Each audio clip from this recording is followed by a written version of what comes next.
Hello, kiddies. It's me, John Kassir, the voice of the Crypt Keeper.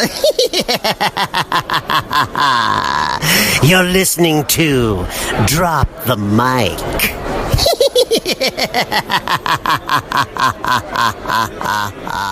Okay, who here can really reveal themselves to the class? Anybody? I'll go.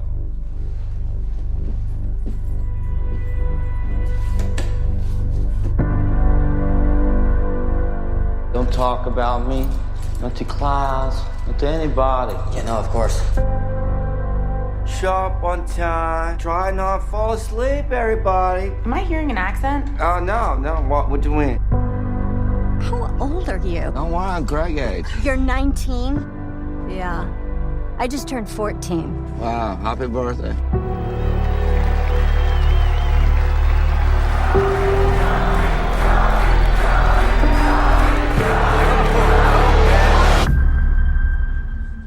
This is my movie, and this is my life. You're not Greg. You and me, we are the same. Oh yeah, how's that? We both have this dream that we'll be famous. Yeah, I guess we do. You have a malevolent presence. You are a perfect villain. I could see you as Dracula, Frankenstein. I'm not Frankenstein. I'm hero. I give them job, I give them salary. I would spend $5 million on this movie, Greg. Are you kidding me? $5 million? And they are not grateful. Nobody respects my vision. Where were you born, Tommy? Greg, that's not part of the scene. You want an easier question? Where does the money come from, huh? Stop, this is on camera. I know it's on camera, just like you want it. I do this whole movie for you, Greg.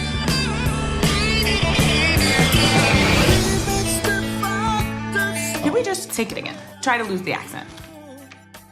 The rules to the class are simple. And the question before was dark.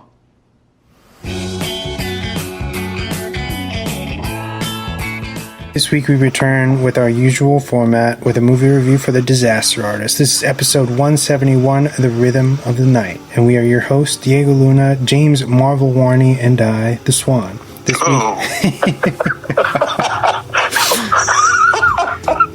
The Marvel. Oh, yeah. That's right. This week we are missing our counterparts, Mr. Admiral Atlas and DJ Onarres. So shout out to them. I'm sure you're listening to their music right now. What's up, guys? How have you guys been? Pretty good. Nice. It's nice to see Diego's face. Good to be back. Good to be back. Yes.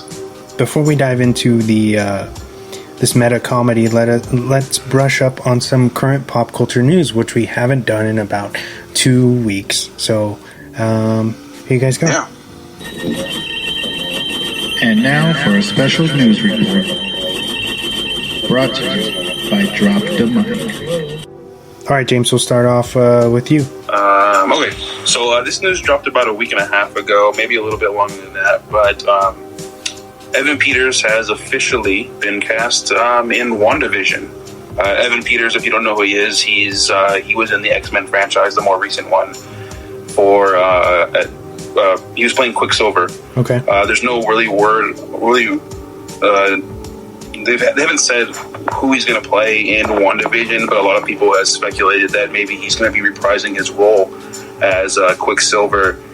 I don't know. I mean, they could do something like that with maybe opening some type of dimension portal thing. With Marvel, you don't really know. But I thought that was pretty interesting. He's been Quicksilver for the last, I think, 6 years.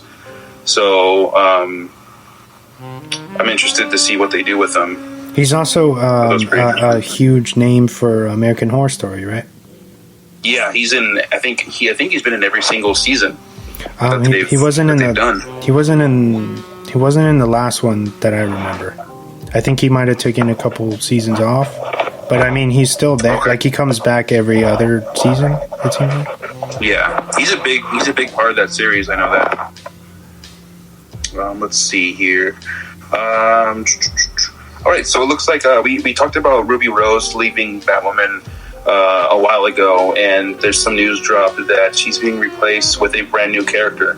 So this is going to be, it's not going to be basically a switching of actors in the same role. So it's going to be a completely new character that is not invented yet.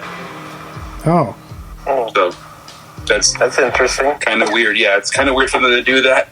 I think they're just going to say that Ruby Rose's character, Kate Kane, kind of just disappeared. Maybe they're leaving it open in case she wants to make a couple cameos every couple of seasons or whatever. I don't know how long the show's going to last, because it's a pretty big change from what's going on. I mean, it's not Batwoman anymore, so I don't know. We'll see, I guess.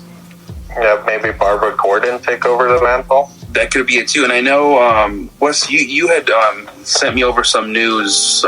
She's an actress from Riverdale. Yeah, I that she might be taking over, but I mean that's kind of maybe debunked by what you said, unless she's going to be the character in question, not Batgirl. Yeah. Vanessa Morgan is her name. She's in Riverdale. If you're not familiar with her, check her out. What else do I have? I thought that was pretty interesting. That was some pretty cool news. Blumhouse is looking to reboot Dracula. So, I guess are they it is in control of Universal? Yeah. Yes. Oh, the Universal monsters. They're, I guess, Jason Blum, right? Who owns Blumhouse. Uh-huh. I think he's the one who actually said that they're looking to stay more faithful to Bram Stoker's Dracula. So not so romanticized, I would assume. It was actually because this was get the brutal side. I believe, because this was part of my news too. It was Karen Kusama, who is going to be the director of the new Dracula. Oh, the director, okay. Yeah, and she was quoted recently saying that they want to be more faithful to the Bram Stoker's classic novel. Yeah.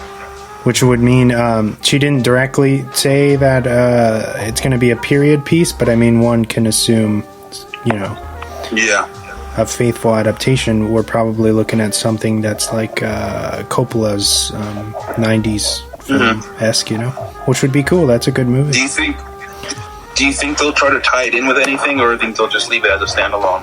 I know they're kind of trying to build up that universe slowly.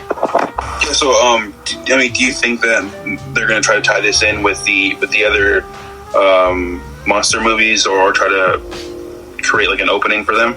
That's a good question. I can't really say for sure, but I mean, it sure does look like they're trying to build a kind of more adult oriented universe, with the other possible movies that we might be getting, especially with the Invisible Woman.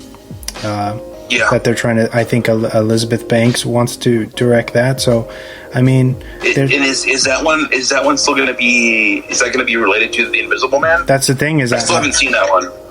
Well, you're going to enjoy it, but I mean, I can't say. I know Lee Winnell said it was supposed to be a standalone, and it really had no connection within the universe, But money talks.